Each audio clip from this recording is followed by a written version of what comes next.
আবাস যোজনা প্রকল্পের প্রথম কিস্তির টাকা পাওয়ার পর উপভোক্তারা বাড়ি তৈরির কাজ শুরু করলেন কিনা তা দেখতে ব্লক স্তরে নজরদারির নির্দেশ দিলেন নবান্ন। তো হ্যালো বন্ধুরা, আপনারা দেখছেন টেক বাংলা ইউটিউব চ্যানেল, আপনাদের সঙ্গে আমি ফিরোজ। তো আজকের এই প্রতিবেদনে বা আজকের এই ভিডিওর মাধ্যমে আমরা দেখে নেব নবান্নর তরফ থেকে যে নির্দেশ দেওয়া হয়েছে সেই নির্দেশে কি কি বলা হয়েছে, বিস্তারিত আলোচনা করব। তাই ভিডিওটি স্কিপ করবেন না, প্রথম থেকে শেষ অবধি দেখবেন। পাশাপাশি চ্যানেলে নতুন হলে চ্যানেলটিকে সাবস্ক্রাইব করে বেল আইকনটি ক্লিক করে রাখবেন পরবর্তীতে লেটেস্ট আপডেট বা নতুন ভিডিওর নোটিফিকেশন পেতে। তো বেশি কথা না বলে চলুন ভিডিওটি শুরু করা যাক। তো আপনারা দেখতে পাচ্ছেন এখানে বলা হয়েছে বাড়ি তৈরি হচ্ছে কি, নবান্ন চায় নজরদারি। সোমবার পর্যন্ত 8,22,000 প্রাপকের ব্যাংক অ্যাকাউন্টে টাকা পৌঁছে গিয়েছে।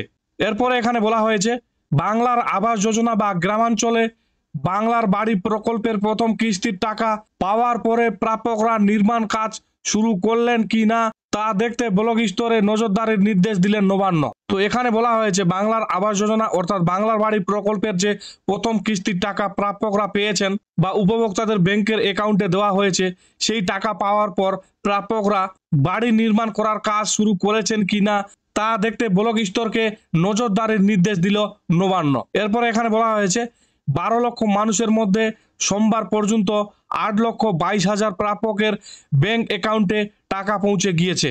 কাল বৃহস্পতিবারের মধ্যে বাকি সব নির্বাচিত উপভোক্তাদের ব্যাংক অ্যাকাউন্টে টাকা পাঠানোর কাজ শেষ করতে জেলাগুলিকে নির্দেশ দেওয়া হয়েছে। তথ্য যাচাইয়ের কাজে কিছু খামতি থাকায় টাকা পাঠাতে দেরি হচ্ছে বলে নবান্ন সূত্রের খবর।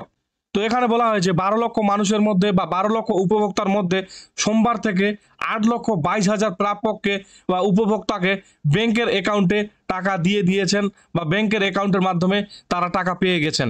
এবং বৃহস্পতিবারের মধ্যে আর বাকি যত নির্বাচিত উপভোক্তা আছেন তাদের অ্যাকাউন্টে টাকা পাঠিয়ে দিবে বা তাদের অ্যাকাউন্টে টাকা পাঠানোর জন্য জেলাগুলিতে নির্দেশ দিয়ে দেওয়া হয়েছে।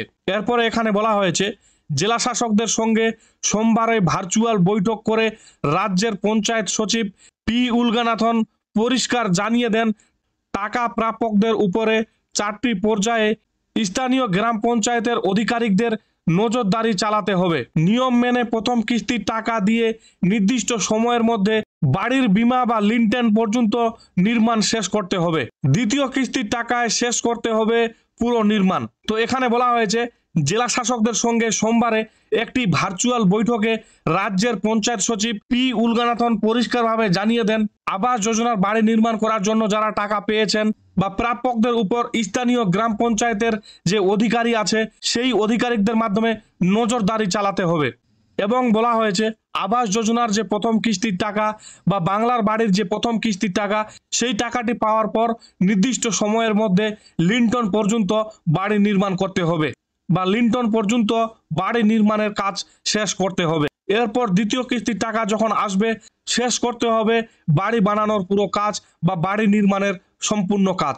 এরপর এখানে বলা হয়েছে উপভোক্তারা যাতে প্রথম কিস্তির টাকা হাতে পেয়েই দ্রুত কাজ শুরু করে দেন সেই জন্য তাদের সঙ্গে যোগাযোগ করে পঞ্চায়েত আধিকারিকরা নিয়মিত উৎসাহ যোগাবে।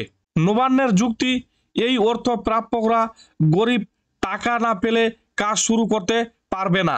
আবার অনেক সময় টাকা পেলেও কাজ শুরু করতে তাদের মধ্যে গড়িমসি দেখা দেয়, সেই কারণেই নিয়মিত যোগাযোগে জোর দেওয়া হয়েছে। তো এখানে বলা হয়েছে আবাস যোজনার উপভোক্তারা বা বাংলার বাড়ির উপভোক্তারা বাংলার বাড়ির টাকা পেয়ে গেছেন বা যাদের বাংলার বাড়ির প্রথম কিস্তি ঢুকে গেছে বা যারা বাংলার বাড়ির প্রকল্পের প্রথম কিস্তির টাকা পেয়ে গেছেন তারা যেন প্রথম কিস্তির টাকা পেতেই দ্রুত বাড়ি তৈরি করার কাজ শুরু করে দেয় বা দ্রুত বাড়ি নির্মাণ করার কাজ শুরু করে দেন, সেই জন্য তাদের সঙ্গে যোগাযোগ রাখতে বলেছেন পঞ্চায়েতের আধিকারিকদের। এবং এখানে বলা হয়েছে অনেক গরিব মানুষ আছেন বা অনেক প্রাপক আছেন যারা টাকা না পেলে কাজ শুরু করতে পারবেন না, এবং কি অনেক মানুষ আছেন বা অনেক উপভোক্তা আছেন যারা টাকা পাওয়ার পরেও সেই টাকা অন্য কাজে লাগায় বা বাড়ি তৈরি করার কাজ শুরু করে না, সেই জন্যই নবান্নর তরফ থেকে এই নির্দেশ জারি করা হয়েছে।